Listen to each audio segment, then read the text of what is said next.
Pendant que les grandes puissances négocient pour se positionner en Syrie, Bachar al-Assad, lui, planifie déjà l'après. Et dans son après, ceux qui ont fui le régime et ou les bombardements ne sont pas là. Depuis plusieurs mois, le régime de Damas met tout en œuvre pour rendre impossible le retour des millions de réfugiés considérés comme des ennemis, en tentant de les exproprier, par exemple. Depuis avril dernier, une loi oblige ceux qui ont quitté leur maison à prouver qu'ils en sont propriétaires. Or, dans leur fuite, ils ont souvent perdu les papiers et les réclamer auprès de l'administration syrienne est un parcours du combattant. Reportage Sandra Alouch-Haddad, Tarek Haddad et Mayalène de Castelbajac. Ahmad vit à 3000 km de chez lui. Cet avocat a fui Alep en Syrie avec sa famille et a trouvé refuge à Pirmasens, une petite localité du Palatinat. Aujourd'hui, sa maison à Alep est aux mains du régime. J'ai quitté ma maison en 2015. Elle a été fortement endommagée par les bombes. Le régime syrien est brutal et impitoyable. Mais depuis quelque temps, il tente de donner un vernis légal à ces actes criminels. Le régime modifie régulièrement la législation. Exemple avec la loi numéro 10 sur la propriété, le texte stipule que les Syriens ayant des habitations dans les zones en ruine ont pour obligation d'enregistrer leurs biens auprès des autorités locales en fournissant un titre de propriété en bonne et due forme. S'ils ne le font pas, les biens et les terrains sont saisis par le régime. Pour les millions de réfugiés syriens exilés à l'étranger, c'est impossible. Ils vivent loin, sont souvent considérés comme ennemis du régime et n'ont que rarement ces papiers avec eux. C'est de l'expropriation à très grande échelle. Il faut s'y opposer au niveau international, mais aussi chez nous en Syrie.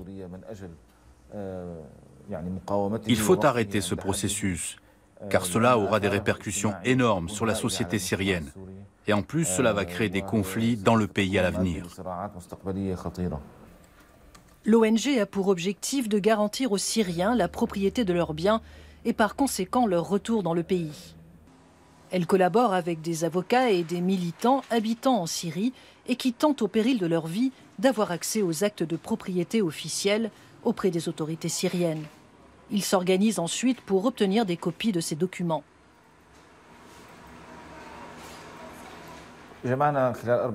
En 4 ans, nous avons réuni plus de 2,5 millions de documents qui concernent des biens immobiliers situés dans différentes provinces, les provinces d'Alep, d'Idlib, de Homs et de Hama. C'est très compliqué.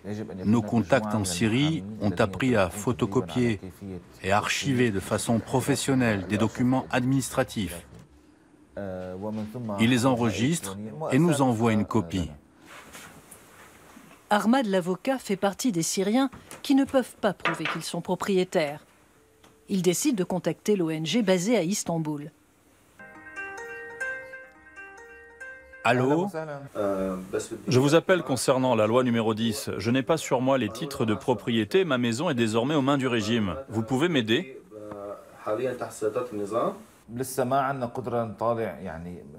Actuellement, nous n'avons pas les capacités de transmettre tous les documents aux propriétaires.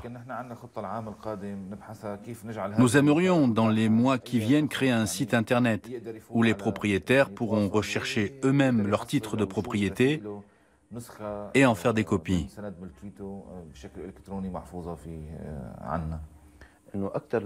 Il y a tellement de souvenirs rattachés à cette maison. Il y a d'abord tous les amis qu'on y a reçus et puis toutes ces discussions qu'on y a menées ensemble.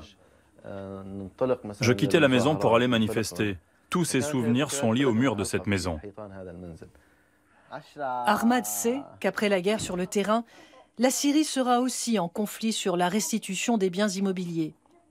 Le régime joue la montre pour remodeler le pays à sa guise et asseoir son pouvoir.